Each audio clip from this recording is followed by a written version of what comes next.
हरि ओम श्री गुरु ब्रह्मा गुरु विष्णु गुरुदेवो महेश्वरः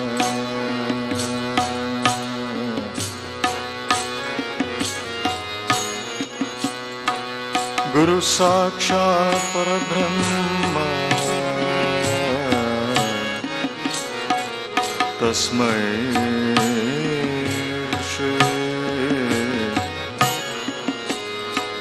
गुरवे नमः।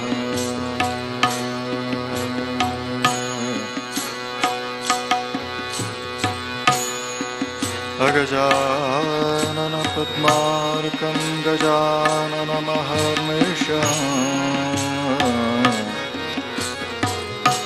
अनेकदन्तं भक्तानाम् एकदन्तमुपास्महे।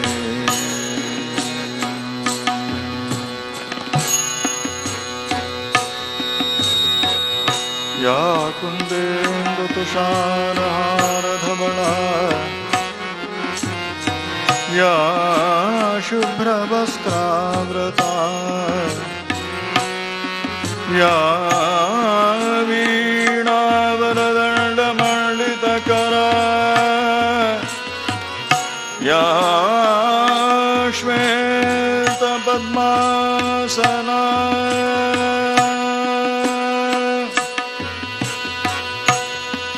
या ब्रह्माच्युतशङ्करप्रभृतिभिः देवैः सदा वन्दिता सा मां पातु सरस्वती भगवती निःशेषजाड्यापः।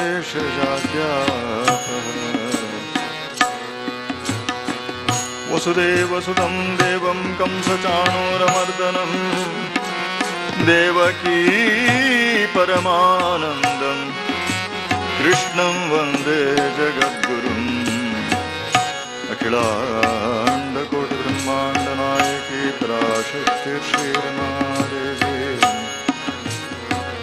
सर्वचैतन्यरूपां तामाद्यां विद्यां च धीमहि बुद्धिं यो नः प्रचोदयात्। मनोजवं मारुततुल्यवेगं जितेन्द्रियं बुद्धिमतां वरिष्ठं वातात्मजं वानरयूथमुख्यं श्रीरामदूतं शिरसा नमामि। शान्ताकारं भुजगशयनं पद्मनाभं सुरेशं विश्वाधारं गगनसदृशं मेघवर्णं शुभाङ्गं लक्ष्मीकान्तं कमलनयनं योगिहृद्यानगम्यं वन्दे विष्णुं भवभयहरं सर्वलोकैकनाथं। लक्ष्मीरमण गोविन्द गोविन्द गोपालकृष्ण भगवान की जय।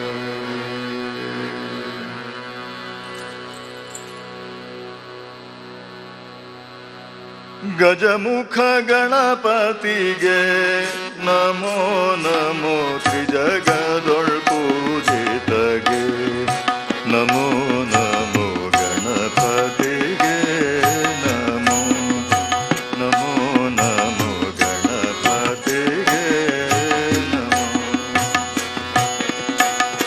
गजमुख गणपतिगे नमो नमो त्रिजगदೊಳ್ಪೂಜಿತಗೆ नमो नमो गणपतिगे नमो नमो नमो गणपतिगे नमो।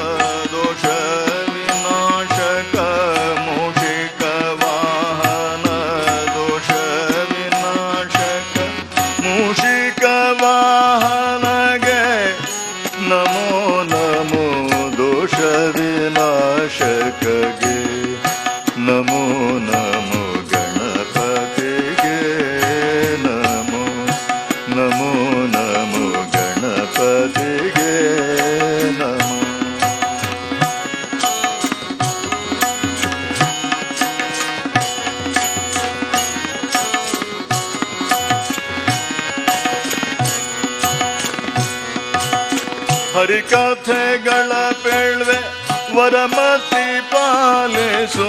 ಹರಿಕಥೆಗಳ ಪೇಳ್ವೆ ವರಮತಿ ಪಾಲಿಸು. ಹರಿಕಥೆಗಳ ಪೇಳ್ವೆನೋ ನಮೋ ನಮೋ ವರಮತಿಯ ಪಾಲಿಸು. ನಮೋ ನಮೋ ಗಣಪತಿಗೆ ನಮೋ ನಮೋ ನಮೋ.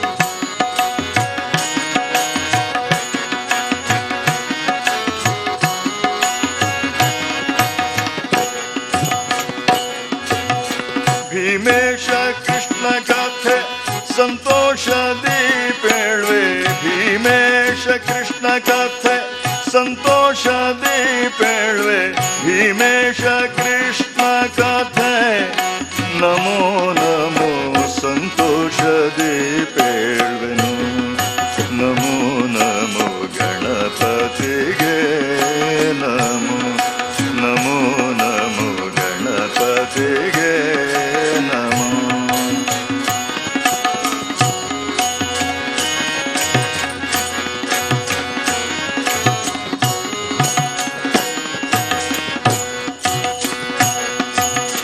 ಗಜಮುಖ ಗಣಪತಿಗೆ ನಮೋ ನಮೋ.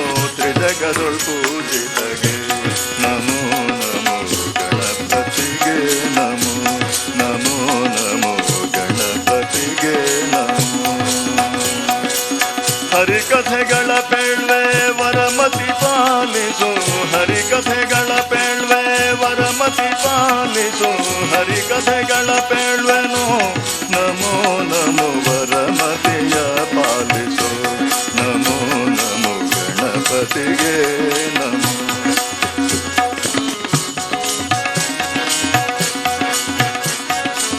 ಭೀಮೇಶ ಕೃಷ್ಣ ಕಥೆ ಸಂತೋಷದಿ ಪೇಳ್ವೆ. ಭೀಮೇಶ ಕೃಷ್ಣ ಕಥೆ ಸಂತೋಷದಿ ಪೇಳ್ವೆ.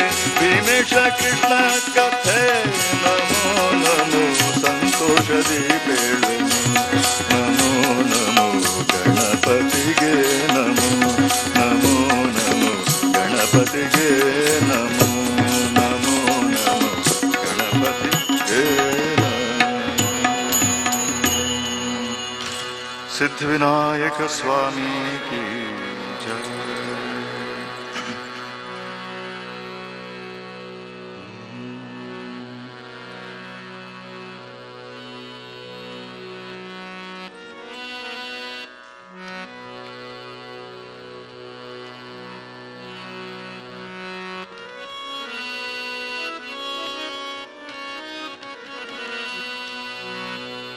ಮುತ್ತು ಬಂದಿದೆ ಕೆರಿಗೆ ಜನರೆಲ್ಲ ಕೇಳಿ.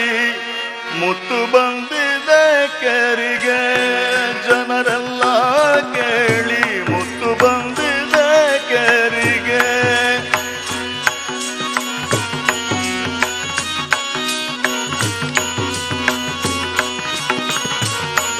ಭಕ್ತಿಯುಳ್ಳವರೆಲ್ಲ ಕಟ್ಟಿಕೊಳ್ಳಿ ಸೆರಗಿನಲ್ಲಿ. ಭಕ್ತಿಯುಳ್ಳವರೆಲ್ಲ ಕಟ್ಟಿಕೊಳ್ಳಿ ಸೆರಗಿನಲ್ಲಿ. ಮುತ್ತು ಬಂದಿದೆ ಕೆರಿಗೆ ಜನರೆಲ್ಲ ಕೇಳಿ. ಮುತ್ತು ಬಂದಿದೆ ಕೆರಿಗೆ.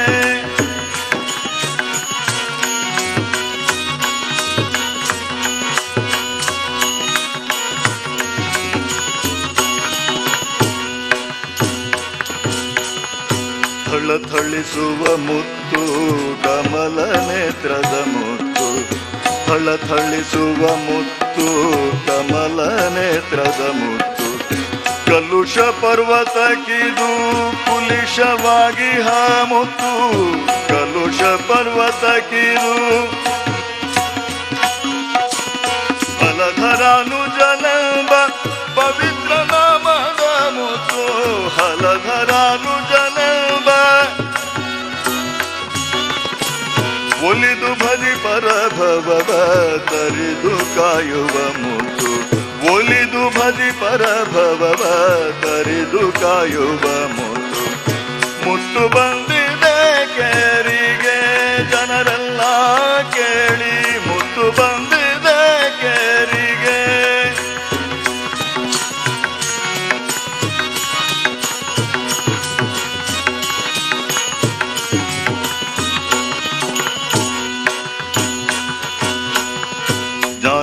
ಜ್ಞಾನವೆಂಬ ದಾರದಲ್ಲಿ ಪೋಣಿಸಿ ನೋಡುವ ಮುತ್ತು, ಜ್ಞಾನವೆಂಬ ದಾರದಲ್ಲಿ ಪೋಣಿಸಿ ನೋಡುವ ಮುತ್ತು, ಜ್ಞಾನಿಗಳ ಮನದಲ್ಲಿ ಮೆರವ ಮುತ್ತು, ಜ್ಞಾನಿಗಳ ಮನದಲ್ಲಿ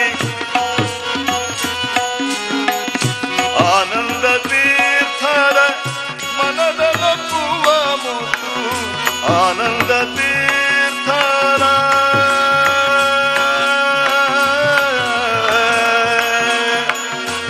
ಆನಂದ ತೀರ್ಥರ ಆನಂದ ತೀರ್ಥರ ಮನದಲಕ್ಕುವ ಮುತ್ತು, ಶ್ರೀನಿಧಿ ಆದಿಕೇಶವ ಎಂಬ ಆಣಿ ಮುತ್ತು ಬಂದಿದೆ ಕೆರಿಗೆ ಜನರೆಲ್ಲ ಕೇಳಿ, ಮುತ್ತು ಬಂದಿದೆ ಕೆರಿಗೆ ಜನರೆಲ್ಲ ಕೇಳಿ, ಮುತ್ತು ಬಂದಿದೆ ಕೆರಿಗೆ, ಮುತ್ತು ಬಂದಿದೆ ಕೆರಿಗೆ, ಮುತ್ತು ಬಂದಿದೆ ಕೆರಿಗೆ.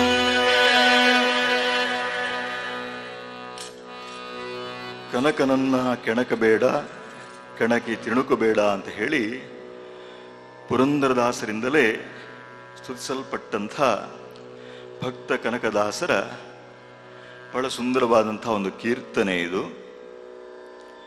ಮುತ್ತು ಬಂದಿದೆ ಕೇರಿಗೆ.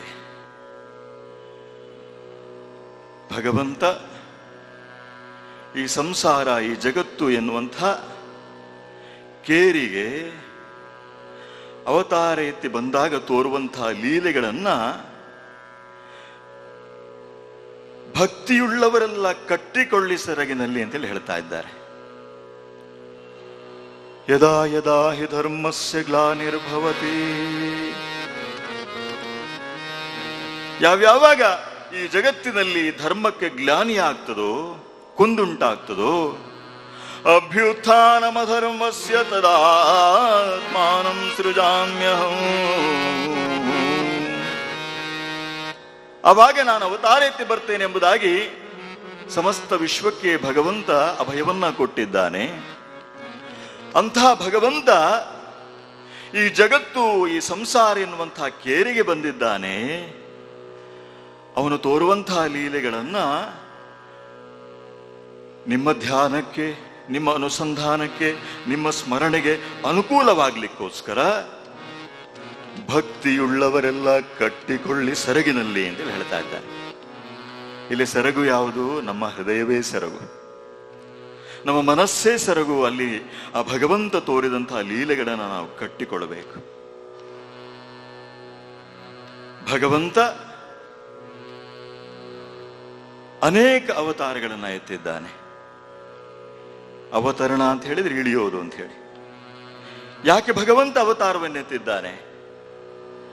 ಬಹಳ ಸುಂದರವಾಗಿ ಹೇಳಿದ್ರು ತುಕಾರಾಮರು. ಆಮಾಸಾಠಿ ಅವತಾರ मत्स्य कूर्मादि सूकर मोहे धाव घाली पान नाव घेत पंढरी राण आमासाठी अवतार मत्स्य कूर्मादि सूकर मोहे धाव घाली पान नाव घेत पंढरी राण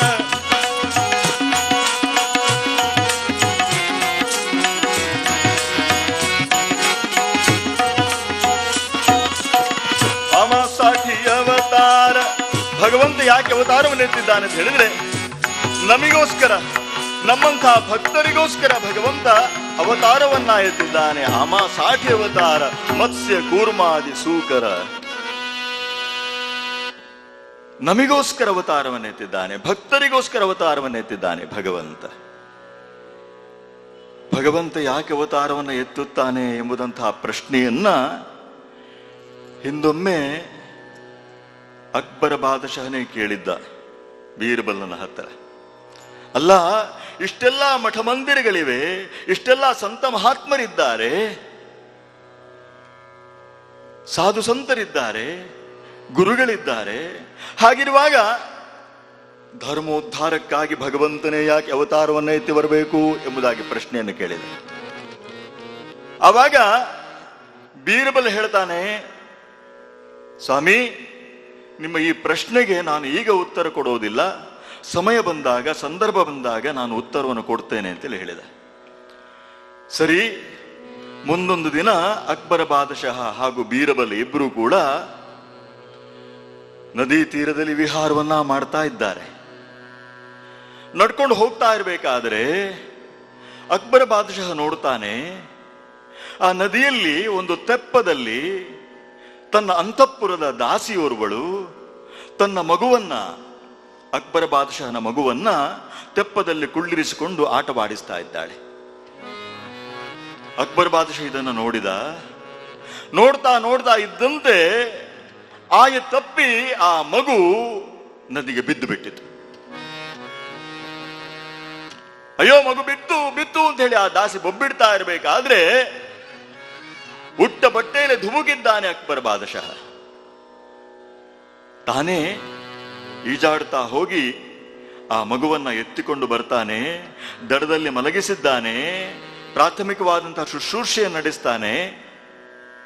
ಆವಾಗ ಬೀರಬಲ್ ಹತ್ತಿರ ಬರ್ತಾನೆ. ಸ್ವಾಮಿ ಜಹಾಂಪನ, ದಯವಿಟ್ಟು ಕ್ಷಮಿಸಬೇಕು. ಯಾಕೆ, ಏನಾಯಿತು? ಅಲ್ಲ, ನನ್ನ ಸೂಚನೆಯಂತೆಯೇ ಆ ದಾಸಿ ಇಂತಹ ಒಂದು ಗಂಡಾಂತರಕಾರಿಯಾದಂತಹ, ಅಪಾಯಕಾರಿಯಾದಂತಹ ಒಂದು ಸನ್ನಿವೇಶವನ್ನ ಸೃಷ್ಟಿ ಮಾಡಿದ್ನು.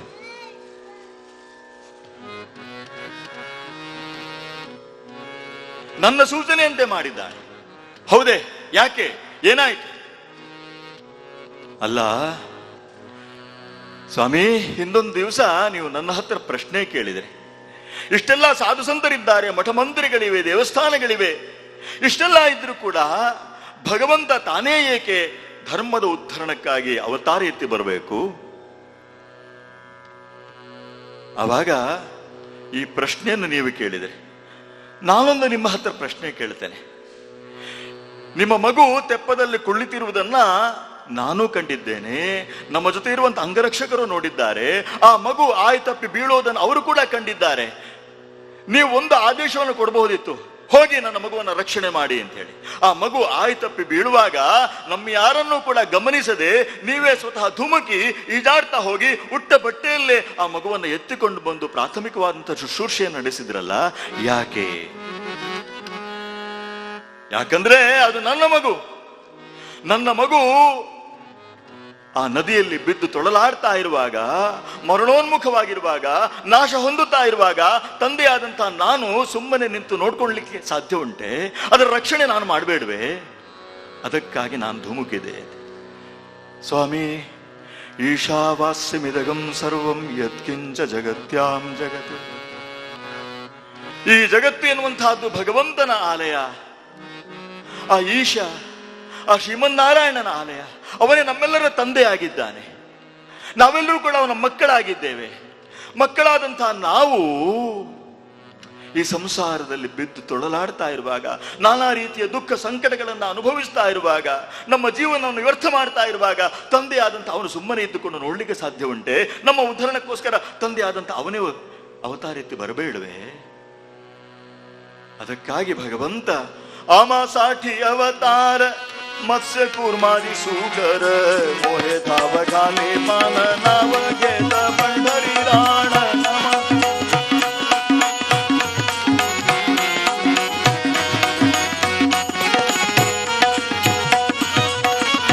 एको देव सर्वभूतेषु गूढः सर्वव्यापी सर्वभूतान्तरात्मा. ಎಲ್ಲೆಡೆ ವ್ಯಾಪಕವಾಗಿದ್ದಾನೆ ಭಗವಂತ. ಅಧಶ್ಚ ನಾರಾಯಣ ಅಂತರ್ಬಹಿಶ್ಚ ನಾರಾಯಣ.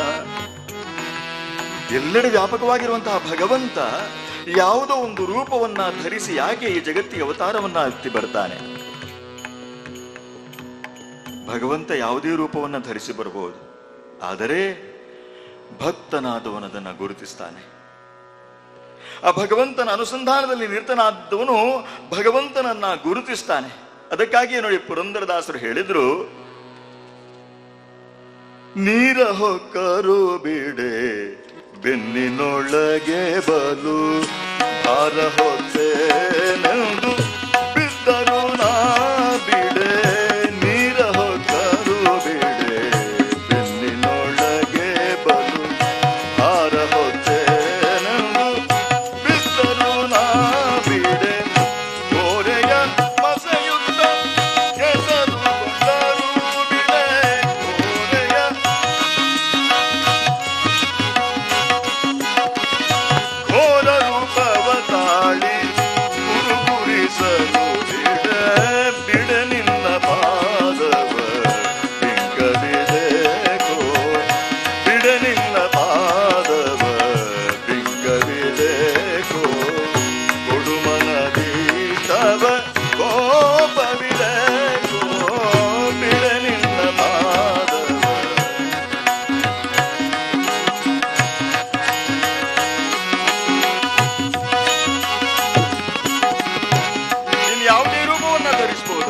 ಆದ್ರೆ ನಿನ್ನ ಪಾದವನ್ನು ನಾನು ಬಿಡಲಾರೆ. ಎಳ್ಳು ಕೊನೆಯು ಮುಳ್ಳು ಮೊನೆಯು ಪೊಳ್ಳು ಬಿಲದ ಒಳಗೆ ಹೊರಗೆ ಎಲ್ಲಾ ಠಾವಿನಲ್ಲಿ ಲಕ್ಷ್ಮೀ ನಲ್ಲನಿದ್ದಾನೆ. ಭಗವಂತ ಯಾವುದೇ ರೂಪದಿಂದ ಬರಬಹುದು, ಭಕ್ತನಾದವನು ಅವನನ್ನು ಗುರುತಿಸ್ತಾನೆ, ಅವನ ಪಾದವನ್ನ ಗಟ್ಟಿಯಾಗಿ ಹಿಡ್ಕೊಳ್ತಾನೆ. ಇಲ್ಲಿ ಕನಕದಾಸರು ಮುತ್ತು ಬಂದಿದೆ ಕೇರಿಗೆ ಅಂತೇಳಿ ಹೇಳಿದರು. ಈ ಉಪಮೆಯನ್ನ ಬಹಳ ಔಚಿತ್ಯಪೂರ್ಣವಾಗಿ